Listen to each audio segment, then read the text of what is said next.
여러분, 오늘 아침 출근길에 커피 한 잔 사셨나요?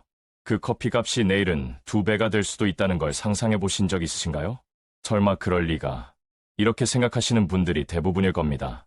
하지만 1997년 11월 어느 금요일 저녁, 퇴근길에 소주 한 잔 기울이던 평범한 직장인들도 똑같이 생각했습니다. 그리고 그 다음 주 월요일, 대한민국은 IMF 관리체제로 들어갔죠. 여러분, 제 채널에 처음 오신 분들을 위해 간단히 소개하자면, 저는 30년간 금융권에서 일하면서 3번의 큰 경제 위기를 경험했습니다. 오늘 이 자리에 선 이유는 단 하나입니다. 지금 2025년 대한민국에서 제가 느끼는 불안감이 1997년 그때와 너무나 닮아있기 때문입니다. 오늘 영상에서는 화려한 경제 용어나 복잡한 차트 대신 여러분의 월급 봉투, 여러분의 저축통장, 여러분 자녀의 미래와 직접 연결된 이야기를 하려고 합니다. 일부, 보이지 않는 균열. 경제라는 건 참 묘한 겁니다. 건물이 무너질 때는 먼저 소리가 나잖아요. 삐걱거리는 소리, 금이 가는 소리. 하지만 경제는 무너질 때 소리가 안 납니다. 오히려 조용해요. 2024년 우리나라 가계부채가 얼마인지 아십니까? 1900조 원을 넘어섰습니다. 1900조 원. 이게 얼마나 큰 돈인지 감이 안 오시죠? 대한민국 국민 5천만 명이 태어나는 순간부터 각자 3,800만 원씩 빚을 지고 시작한다는 뜻입니다. 갓난아기도요. 더 심각한 건 이 빚의 상당 부분이 부동산 담보대출이라는 겁니다. 여러분, 집값이 계속 오를 거라고 확신하십니까? 1990년 일본 사람들도 그렇게 생각했습니다. 도쿄 땅값으로 미국 전체를 살 수 있다는 말이 나올 정도였죠. 그런데 그 이후 30년간 일본 부동산은 어떻게 됐습니까? 여전히 1990년 가격을 회복하지 못하고 있습니다. 여기서 제가 하고 싶은 말은 이겁니다. 부동산은 절대 안전하다는 믿음 자체가 위험하다는 거예요. 자, 이제 국가 부채 이야기를 해볼까요? 2023년 기준 우리나라 국가 부채는 약 1100조 원입니다. 정부는 이렇게 말합니다. GDP 대비 50% 수준이니까 선진국에 비하면 양호한 편이다. 맞습니다. 숫자만 보면 그렇습니다. 하지만 여기에 함정이 있어요. 이 숫자에는 지방정부 부채, 공기업 부채가 빠져 있습니다. 더 중요한 건 미래에 반드시 지급해야 할 연금 부채가 포함되지 않았다는 겁니다. 국민연금, 공무원연금, 군인연금. 이걸 다 합치면 얼마일까요? 일부 추정으로는 3천조 원을 넘는다고 합니다. 이게 무슨 의미인지 아십니까? 지금 20대, 30대 여러분들이 노후에 받을 연금이 제대로 나올까요? 저는 금융 전문가로서 솔직히 말씀드립니다. 어렵습니다. 2부, 신뢰라는 이름의 줄다리기. 여러분, 돈이 뭔지 아십니까? 지금 여러분 지갑에 있는 5만원권 지폐. 이게 왜 5만원의 가치가 있을까요? 종이에 잉크 묻혀서 찍어낸 것뿐인데 말이죠.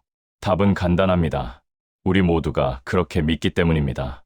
정부를 믿고, 한국은행을 믿고, 이 시스템을 믿기 때문에 이 종이가 가치를 갖는 겁니다.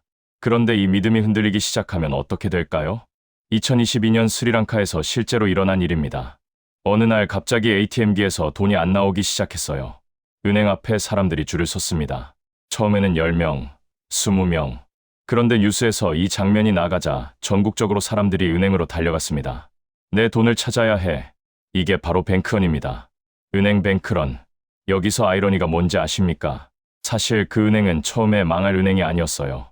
하지만 모든 사람이 동시에 돈을 찾으러 오니까 진짜로 망한 겁니다.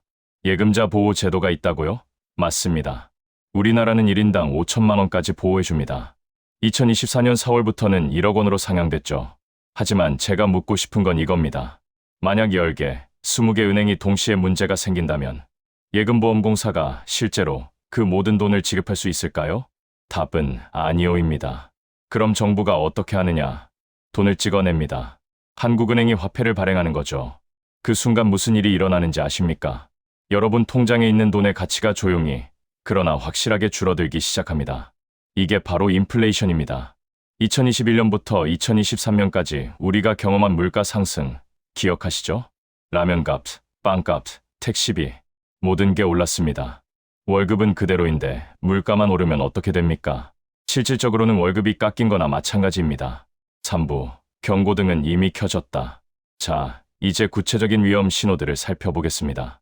첫 번째, 금리입니다. 2022년부터 2023년 사이 한국은행 기준금리가 0.5%에서 3.5%까지 올랐습니다. 1년 반 만에 7배가 오른 겁니다. 이게 여러분께 무슨 영향을 미칠까요? 만약 3억 원 변동금리 대출이 있다면 매달 내는 이자가 100만 원 가까이 늘어난 겁니다. 한 달에 100만 원이요. 저는 실제로 이런 분들을 많이 봤습니다. 상담하러 오시는 분들이요. 선생님, 이자 내고 나면 생활비가 안 남아요. 어떻게 해야 하죠? 두 번째, 환율입니다. 2024년 12월, 달러당 원화 환율이 1,470원을 넘어섰습니다.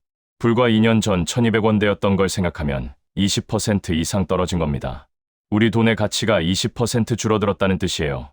해외여행 가실 때 환전하시면서 느끼셨을 겁니다. 왜 이렇게 비싸졌지? 환율이 오르면 수입 물가가 오릅니다. 우리나라는 석유, 가스, 밀, 옥수수 대부분을 수입하잖아요? 결국 모든 물가가 오르는 겁니다. 세 번째, 부동산 시장입니다. 서울 아파트 매매 가격, 2022년 정점 이후 지역에 따라 10에서 30% 하락했습니다. 그래도 서울 집값은 떨어지지 않아라고 믿으셨던 분들, 충격 받으셨죠? 더 큰 문제는 이겁니다. 집값이 떨어지는데 대출은 그대로라는 거예요. 예를 들어 10억짜리 집을 사면서 7억을 대출받았는데 집값이 8억으로 떨어졌다면 집을 팔아도 빚을 못 갚는 상황이 되는 겁니다. 이걸 하우스 푸어를 넘어서 하우스 데드라고 부릅니다. 네 번째, 기업 부도입니다. 2023년 한 해 동안 부도 처리된 기업이 얼마나 될까요? 중소기업뿐 아니라 중견기업들도 줄줄이 무너지고 있습니다. 기업이 망하면 무슨 일이 일어나나요? 직원들이 일자리를 잃습니다. 협력업체가 연쇄 부도를 맞습니다.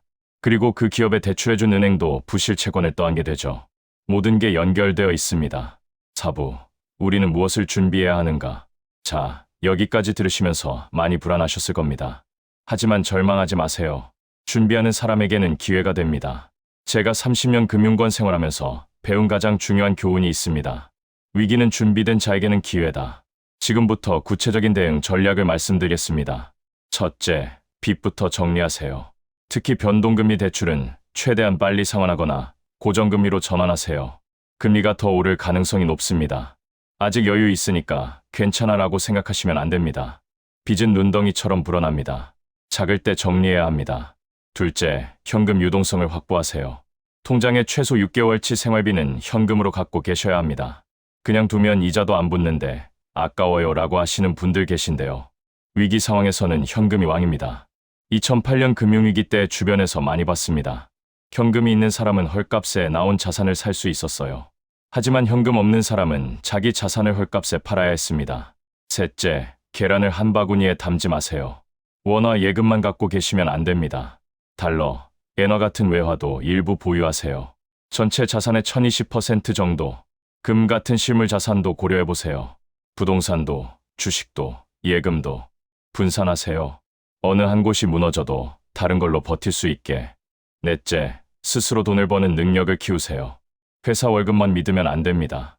회사도 언제 어떻게 될지 모릅니다. 부업이든 프리랜싱이든 온라인 사업이든 복수의 수입원을 만드세요. 요즘은 유튜브, 블로그, 스마트 스토어 등 다양한 방법이 있잖아요. 다섯째, 네트워크를 만드세요. 혼자서는 못 버팁니다. 가족, 친구, 이웃과 좋은 관계를 유지하세요. 위기가 오면 서로 돕고 의지해야 합니다. 정보도 나누고 자원도 나누고 감정적 지지도 주고받아야 해요. 여섯째, 건강을 지키세요. 아프면 끝입니다. 특히 위기 상황에서는 의료비가 큰 부담이 되거든요. 규칙적인 운동, 건강한 식습관, 충분한 수면. 이게 최고의 투자입니다. 일곱째, 정보를 읽는 눈을 키우세요. 뉴스를 볼 때 표면만 보지 마세요. 이면을 보세요. 정부가 경기 부양책을 발표했다. 왜 지금 발표했을까? 경제가 그만큼 안 좋다는 뜻 아닐까? 중앙은행이 금리를 동결했다. 더 올리고 싶지만 경제가 못 버틸까봐 참는 건 아닐까? 이렇게 읽어야 합니다. 마지막 5부. 희망은 있다. 여러분, 여기까지 들으시니 기분이 어떠십니까? 무겁죠? 답답하죠? 하지만 저는 이 영상을 공포를 주려고 만든 게 아닙니다. 경각심을 일깨워드리려는 겁니다. 우리 모두 준비하자는 거예요. 역사를 보면 위기는 반복됩니다.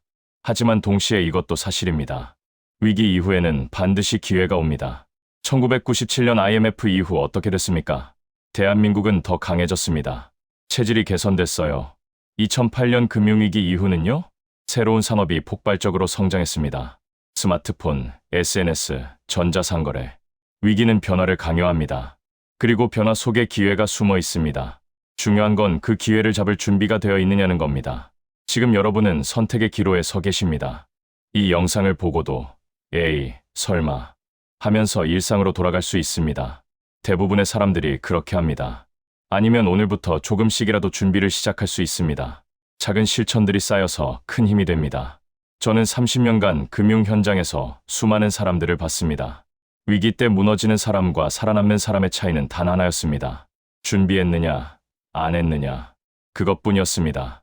여러분, 우리 함께 준비합시다. 이 채널은 앞으로도 계속해서 실질적인 경제 정보와 대응 전략을 공유하겠습니다. 여러분의 재산을, 여러분의 가족을, 여러분의 미래를 지키는데 조금이라도 도움이 되고 싶습니다. 오늘도 긴 영상 끝까지 시청해 주셔서 감사합니다.